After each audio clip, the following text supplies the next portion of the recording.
राधे राधे। जय जय श्री राधे। आप सभी के हृदय विराजमान मेरे प्यारे प्रभु को प्रणाम।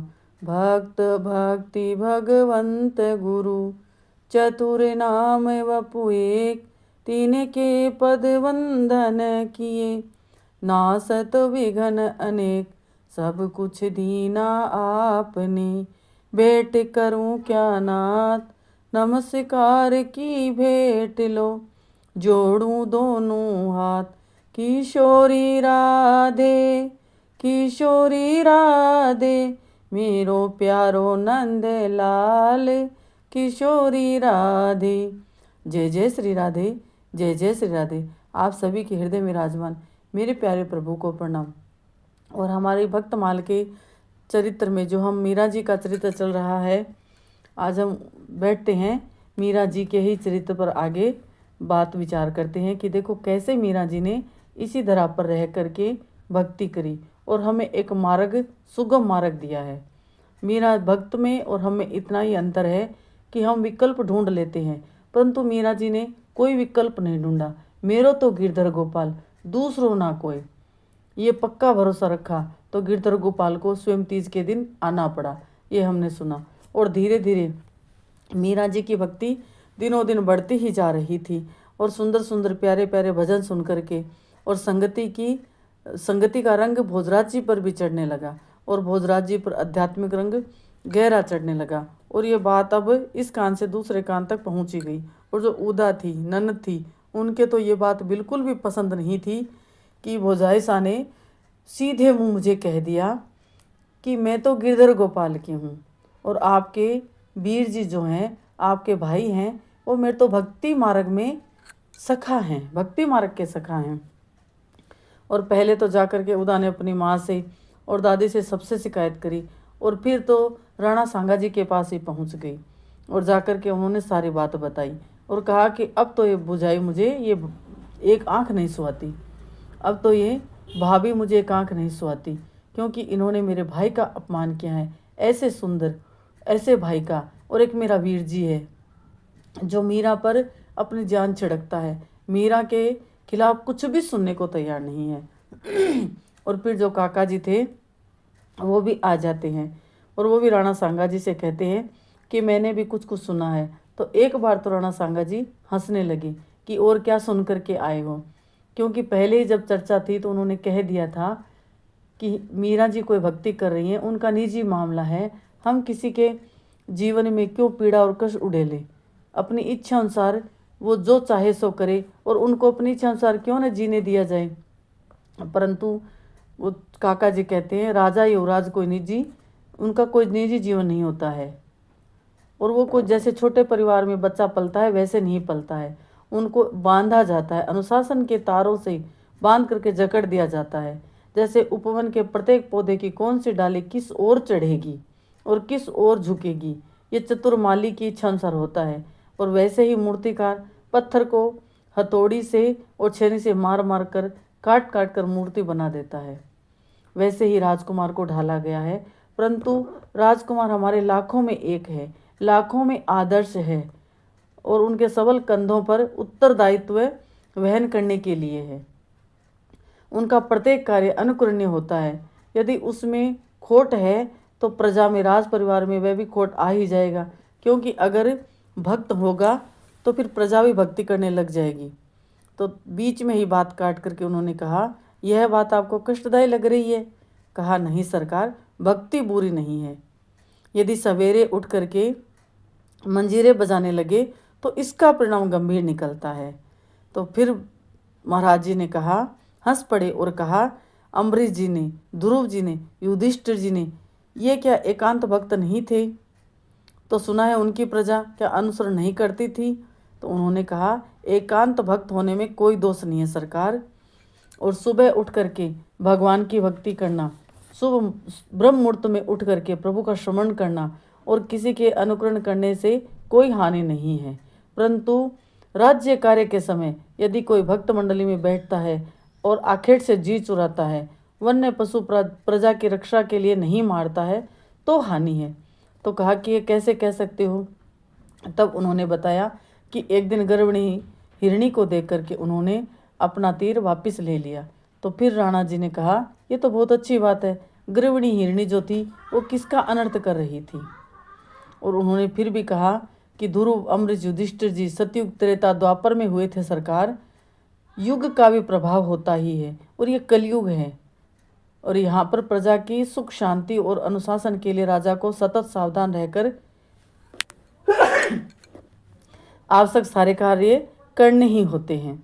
फिर उन्होंने बहुत काका जी को समझाया। तो काका जी ने कहा कि आप जैसे हमारे राज्य के बारे में सोचने वाले, ये हमारा सौभाग्य है कि आपका हमारे सिर पर हाथ है और आप हमारे काका जी हैं। पर आप चिंता मत करो, हम भी बात करते हैं।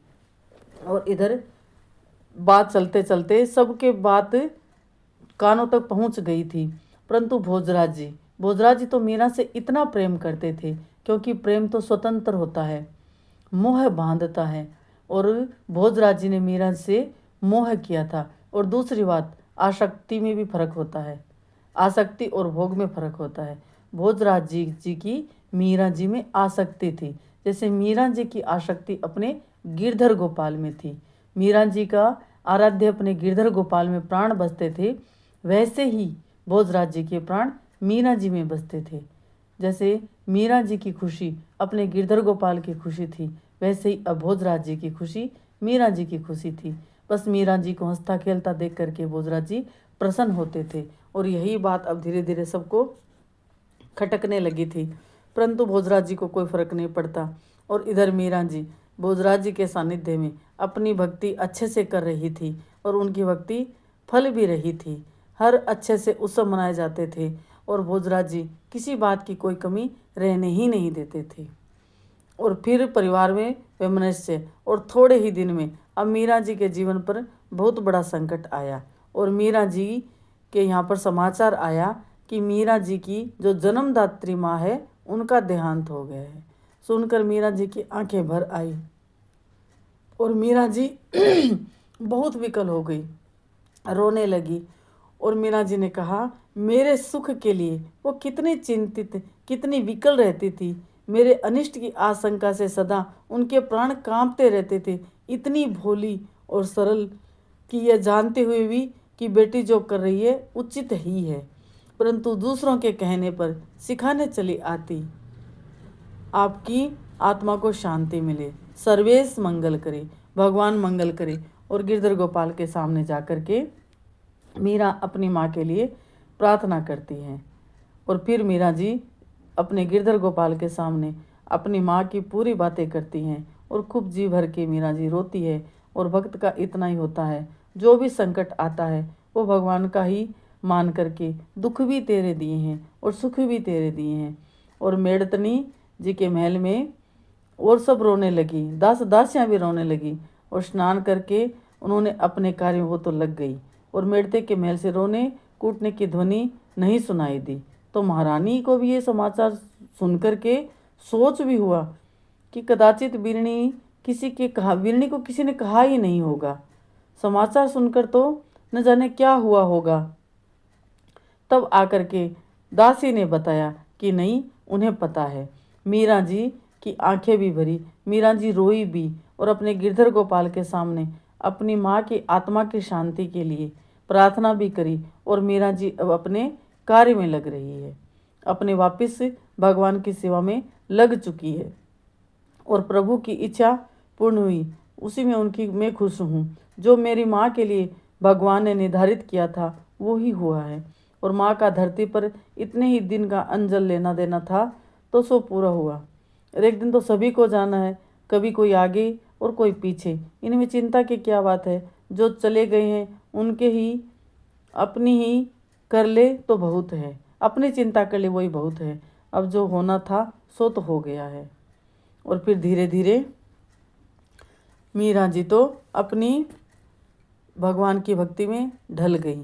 और फिर गणगौर का महीना भी आता है, और गणगौर का महीना आता है तो त्यौहार में नगर में, किले में जिधर देखो सुंदर वस्त्र आभूषण पहने हुई स्त्रियाँ सिर पर चमकते हुए कलश लिए हुए फूल लाती है, पानी लाती हैं। और गणगौर बहुत, राजस्थान में गणगौर का उत्सव बड़ी धूमधाम से मनाया जाता है।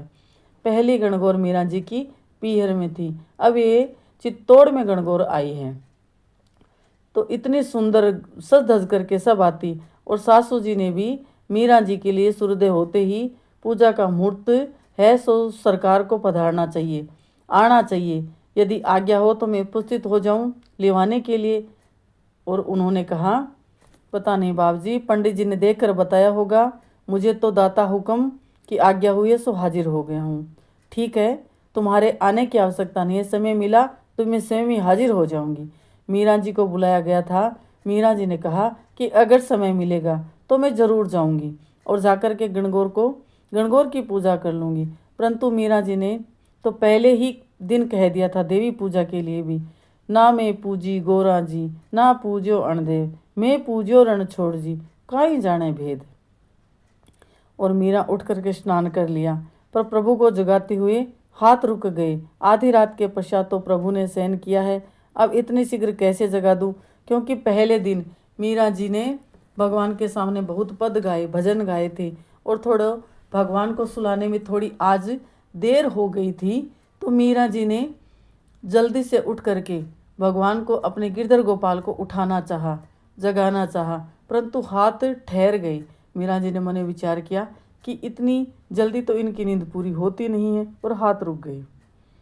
और उन्होंने कहा, अच्छा पहले गणगौर पूजाऊं, किंतु वह मुहूर्त तो सूर्योदय के समय, यदि अभी जगाकर पूजा आरंभ न की तो सूर्योदय तक पूरी नहीं होगी, फिर कैसे जगा दूं? असमंजस से पढ़कर मीरा वहीं बैठकर जप करने लगी। देखो, भगवान के जो भक्त होते हैं और जिन्हें भगवान से अतिशय प्रेम हो जाते हैं, उनके जीवन के यही लक्ष्य बन जाते हैं। जब भगवान की सेवा का समय होता है, भोग, शयन, आरती, स्नान और भगवान का श्रृंगार, तो उसमें रहते हैं। और भगवान को जब पोड़ा देते हैं, समय मिलता है तो भगवान का जप करते हैं, भगवान का ध्यान करते हैं और लीला चिंतन करते हैं। फिर समय मिलता है तो संतों की सेवा में कैसे जीवन गुजरे, बस उसी में रहते हैं। बस इसी में मीरा बैठी रहती थी, और मीरा वहीं बैठ करके जप करने लगी। और इतने में तो गणगौर का मुहूर्त चला गया, और नहीं वहाँ तो बहुत जमघट लगा होगा। पूजा के पश्चात गाना नाचना, और क्या करती मीरा? ये सोच रही थी कि चली गई तो वापस आना मुश्किल हो जाएगा, क्योंकि ससुराल है, कैसे जाऊं? और मेरे गिरधर गोपाल तो बिना हाथ मुंह धोए भूखे बैठे रह जाएंगे। नहीं नहीं, ये कैसे हो सकता है? यदि मैं महाराज कुमार को निवेदन करूं इनकी पूजा का, अरे नहीं, वे क्या जाने इनकी पूजा कैसे रुचता है, ये कार्य दूसरों को सौंपने के लायक नहीं है। बस यही होते हैं भगवान के भक्त। वो भगवान की पूजा में कभी किसी की राह नहीं देखते हैं, खुद अपने हाथों से सारे भगवान की पूजा सेवा करते हैं। एक बार तो मन किया कि राजकुमार जी को कह दूं, यानी भोजराज जी को कह दूं, परंतु फिर मीरा जी ने कहा नहीं नहीं, और ठीक समय पर वे तानपुरा लेकर के बैठ गई। और मीरा जी ने गाया है भजन, जागो बंसी वारे लालना, जागो मेरे प्यारे, उठो लाल जी भोर भये, सुर न ठाड़े द्वारे, गोपी दही मथन सुनियत है, कंगने के झनकारे, कंगना के झनकारे, उठो लाल जी बंसी वारे। ते तो जागो मारा मदन गोपाल, भोरे सुहानी भई। और मीरा जी ने ठाकुर जी को जगाकर मीरा ने मुख धुलाया, स्नान कराया, श्रृंगार किया और शीशा दिखाया। दासियां सामग्री ला ला करके रखती और ले जाती रहती। उसी समय नगारे पर चोट पड़ी, और घड़ी भर में तो नगारे और सहनाई के स्वर गढ़ में गूंजने लगे। महारानी जी की दासी पुनः आई, कुंवरानी सा पधारना हो, सभी प्रतीक्षा कर रहे हैं, तुम जाकर मेरी ओर से क्षमा मांग लेना, मैं पूजा में बैठ गई हूँ, अभी नहीं आ सकती, अब तो भोग आरती के बाद ही आ सकूंगी। फिर उन्होंने कहा, अरे अंधाता। दासी ने कहा, गजब हो जाएगा। दासी ने बहुत विनती से कहा और विनती करी और कहा कि आज बहुत कलह हो जाएगी, सुबह सुबह कलह हो जाएगी, आप जल्दी से जाइए और जल्दी से पधार कर वापिस आ जाइए। जो सेवा है थोड़ी बहुत रह गई है, बाद में कर लेना, लौट करके पूजा कर लेना। तो मीरा जी ने कहा, नहीं नहीं, यह पूजा टल नहीं सकती, वह टले तो फिर भी खटगे की, तुम जाओ। गणगौर माता की पूजा वो तो 12 महीने से आती है। एक दिन सब परिवार के कर रहे हैं, मैं ना करी तो कोई बात नहीं, गणगौर माता है, परंतु ये मेरे गिरधर गोपाल की सेवा है। ये मेरे छोटे लाल जी हैं, ये कैसे भूखे रख सकते हैं? गिरधर गोपाल जी को भोग लगाए बिना मैं कैसे प्रस्तुत हो सकती हूँ? और ननद आई, फिर ननद आती है और फिर आकर के ननद भी कहती है कि चलो, और क्रोध में भर करके, और वो बहुत समझाती है पर नहीं मानती है। और उन्होंने कहा आपको बड़ी बाई हुक्म याद कर रही हैं, यानी बड़ी ताई सास, वो सब बड़ी थी, वो याद कर रही हैं और आपको बुला रही हैं। तो उन्होंने कहा मैं अभी भोग लगाकर आरती करके हाजिर होती हूँ। तो उन्होंने कहा तभी तक तो मुहूर्त निकल जाएगा। तो उन्होंने कहा कोई बात नहीं, मुहूर्त से आपने सबने पूजा कर ली, मैं थोड़ी बाद में कर लूँगी, आप सबने तो कर लिया। और किसी देवता में इतनी शक्ति नहीं है कि मेरा अनिष्ट कर सके। अगर मैं पूजा नहीं करूँगी तो कोई अनिष्ट नहीं होगा, और जो कुछ होगा तो मेरा ही होगा। तो ननद बाई ने कहा क्या आपके पैर में गणगौर नहीं पूजते थे? कौन से देश के बाहर से आई हो? तो मीरा जी ने कहा कि हाँ, वहाँ भी गणगौर पूजी जाती थी, और मैंने भी छोटी थी तो माँ के साथ पूजा करती, परंतु जब से गिरधर गोपाल आए हैं मैं पहले इनकी पूजा करती हूँ। आप चलिए भाई साहब, इतना नाराज मत होइए भाई साहब। और वो मीरा जी उनकी तरफ हंसती है और हंस करके फिर कहती है कि मेरा चूड़ा अमर है और मेरे पति गिरधर गोपाल है। इनकी सेवा के बाद यदि समय बचे तो मैं देवता और मनुष्य की सेवा करने को तैयार हूँ, इससे पहले नहीं। और मीरा ने दृढ़ स्वर में कहा। और बीन ठाकुर जी हैं तो बाबूजी हुक्म हारे क्या है? तो उन्होंने फिर कहा, उन्होंने कहा कि ये तो मेरे प्रेम पथिक मार्ग के एक सखा हैं, जो मेरे भगवान से प्रेमा भक्ति है, उस प्रेमा भक्ति के ये सखा हैं। और फिर ननद बाई तो पाँव पीटती हुई चली गई। आज तो गणगौर पूजने का मुहूर्त आ गया बाबूजी हुक्म।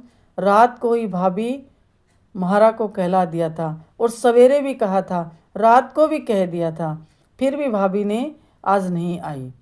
तो भोजराज जी ने पूछा कि क्या कहा? तो उन्होंने कहा कि पहले मैं ठाकुर जी की पूजा सेवा करूंगी, फिर समय बचेगा तो मैं आ जाऊंगी, और मेरा सुहाग तो अमर है।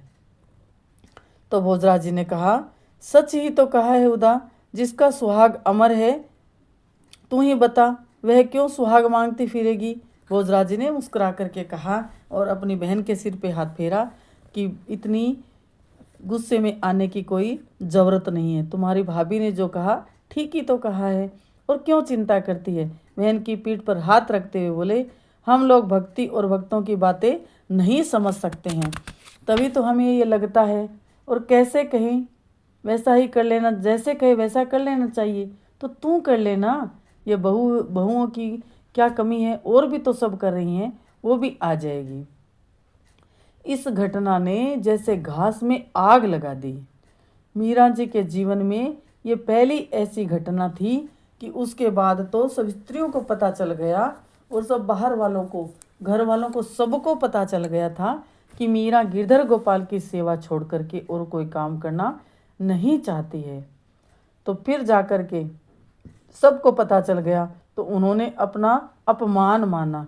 ये अपने घराने की रीत मर्यादा सब तोड़ चली है, किसी की बात का कुछ नहीं समझती है, बड़े छोटे किसी का कोई मान सम्मान नहीं रखती है उनकी दृष्टि में।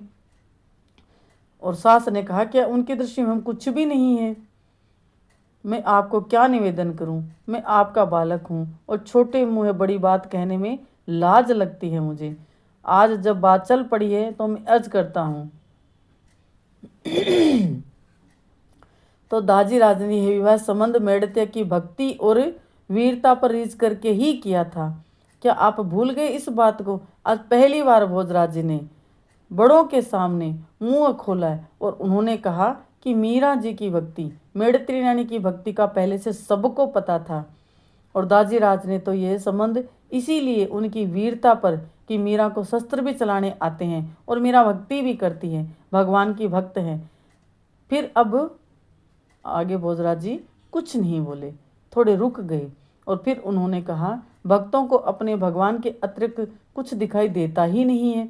भगवान के सिवा उनका कोई सगा होता ही नहीं है, उन्हें कोई अपना लगता ही नहीं है, और वैसे उनकी नज़र में ना कोई अपना होता है और ना कोई पराया होता है। जिस मनुष्य को अपनी देह का भी भान नहीं रहता, उस पर मान करके हम क्या पाएंगे। भोजराज जी ने कहा, अरे भगवान की भक्ति में वो अपनी देह को भूल जाती है, उसे अपने पराये का भी ज्ञान नहीं है और वो किसी में भेद नहीं करती, बस वो तो भगवान में रहती है, इसलिए छोटी मोटी ये बातें होती रहती है। उसे कोई भला बुरा कहकर भी क्या करेगा और क्या पाएगा, कलेश और कलह ही तो बढ़ेगा और क्या। इधर तो ऐसा है जैसे बहरे के सन्मुख गीत गाओ, सारी रात उबालो तब भी बर्फ जैसा पानी ठंडा हो ही जाएगा। आज भोजराज जी ने सबको कह दिया कि मीरा को कुछ कहने से, सताने से कोई फायदा नहीं है, सिवाय कलेश बढ़ेगी। और मीरा मीरा है, पूरी रात भगवान का भजन करती है, जैसे कोई फर्क नहीं पड़ता, जैसे पानी को पूरी रात उबाल के रखो और फिर वो ठंडा ही हो जाता है। उन्होंने कहा कि भगवान के अतिरिक्त कोई नहीं दिखता, वैसे ही भगवान भी भक्तों के सामने दुनिया बुला देते हैं। भक्तों का बुरा करने और सोचने पर भगवान नाराज हो जाते हैं। अपने तो दोनों ओर से, हम तो दोनों ओर से मरे, इसलिए मेरी अर्ज है कि जो हो रहा है और मेड़तनी जो कर रही है करने दीजिए, कहीं ऐसा ना हो कि मेवाड़ पर विपत्तियों के बादल घिर जाए। और उन्होंने कहा कि रतन सिंह छोटे का विवाह कर दो, सारी समस्या मिट जाएगी। तो माँ ने कहा, पुत्र तुम्हारा क्या होगा। तो उन्होंने कहा, माँ जो होगा भगवान चाहेंगे वही होगा। माँ की ममता अनचाहे शब्दों के रूप में छलक पड़ी। वे बेटे की पीठ पर हाथ फेरती हुई चिंता के सागर में डूबने लगी। मुझे क्या हुआ माँ, एकदम कह करके, किंतु माँ की बात का मर्द समझते ही सकुचा गए। अपने को संभाल कर धीरे से बोले, मेरी चिंता न करे, लोग तो भक्तों के दर्शन करने के लिए कितनी दूर दूर से दौड़ करके आते हैं, और तो और माँ घर में गंगा आ गई है, और क्या चाहिए। कैसे पति थे भोजराज जी, कैसा उनका व्यक्तित्व रहा होगा। और मैं तो कहती हूँ उनके दर्शन मात्र से जीवन सफल हो जाए। मीरा जी का चरित्र सबको सुनने चाहिए, और पुरुषों को तो विशेषकर सुनना चाहिए कि अगर कोई भगवान की भक्ति करने वाली घर में कोई है, चाहे बहन हो, चाहे माँ हो, चाहे बेटी हो, चाहे पत्नी घर में आ जाए, तो अपना सौभाग्य मानना चाहिए और उनकी हर सुख सुविधा का ध्यान रखना चाहिए। उन्हीं के पुण्य फल से न जाने भगवान कब किसको स्वीकार कर लेता है। उन्होंने कहा, फिर माँ ने कहा, ये क्या कह रहा बेटा, राजकुमार तलवार के बदले तंबूरा बजाएगा। तुम्हारी ये कंठी और तिलक देखकर मेरा हृदय मुँह को आ गया। आज माँ ने पहली बार भोजराज जी के गले में कंठी, छोटी सी तुलसी की माला देखी और मस्तक पर केसर चंदन का तिलक देखा और कहा, बेटा भक्ति करने का तो अभी बहुत समय पड़ा है, तो दूसरा विवाह कर ले। आज पहली बार माँ ने सीधी बात करी, तो भोजराज जी ने विवाह का प्रस्ताव ठुकरा दिया और अपना मुख फेर लिया।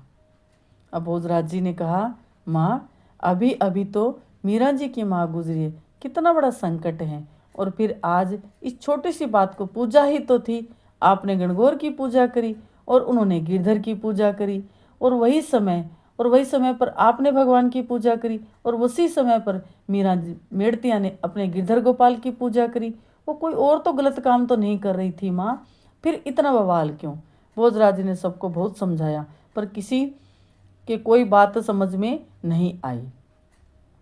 और फिर आज बात यहीं तक छोड़ते हैं। माता और माँ बहुत दुखी हो जाती है, और माँ घबरा करके पुत्र के मुख पर हाथ रख दिया।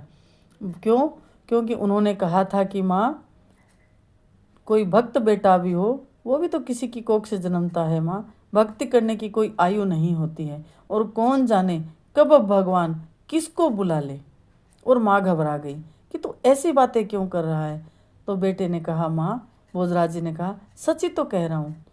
भोजराज जी ने माँ के चरणों में सिर रख कर खड़े होते हुए कहा, माँ अब विदा करो मुझे, जाओ पुत्र, अपने इस दुखियारी माँ को भूलना नहीं।